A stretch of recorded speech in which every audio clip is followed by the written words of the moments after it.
ইতিমধ্যে 98টি মামলায় তাকে গ্রেপ্তার দেখিয়েছে এবং 99 দিন তিনি অলরেডি রিমান্ডে ছিলেন সবকিছু মিলিয়ে। তো এমন পর্যায়ে অনেকগুলো মামলাতে চার্জশিটও চলে আসছে।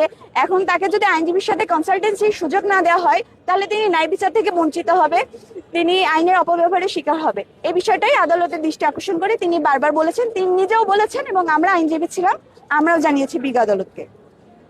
আজকে আরেকটি বিষয় হচ্ছে কি, তিনি শারীরিকভাবে অসুস্থ, আপনারা জানেন। ইতিপূর্বেই আমি জানিয়েছিলাম যে তাকে আনার সময় যখন অ্যাক্সিডেন্ট হয় তার ঘাড়ের 2টা ডিস্কের সমস্যা হয় এবং পরবর্তীতে আমরা চিকিৎসার আবেদন করি এবং সেই সাপেক্ষেই তাকে তাকে বঙ্গবন্ধু মেডিকেল হসপিটালে চিকিৎসা দেওয়া হয় এবং চিকিৎসা দেওয়ার পরে তখন এমআরআই করা হয় এবং জানা যায় যে তার ঘাড়ে 2টা ডিস্ক ডিসপ্লেস হয়েছে এবং সেই অনুযায়ী তাকে থেরাপিও দেওয়া হয়েছে এবং চিকিৎসকের পরামর্শ রয়েছে যাতে কোনো ভারী পদার্থ তার ঘাড়ে তিনি এই মুহূর্তে না নেন। কিন্তু তাকে আসলে কোর্টে আনার সময় প্রোটেকশনের পারপাসে তাকে যে হেলমেটটা পরানো হচ্ছে এটা তার শারীরিক কন্ডিশনটাকে আরো খারাপ করে দিচ্ছে। এটা বিজ্ঞ আদালতের আমলে দেওয়া হয়েছিল।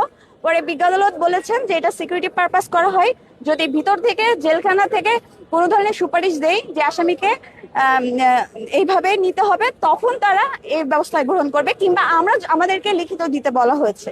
এবং তিনি আজকে যে বিষয়টি উল্লেখ করেছেন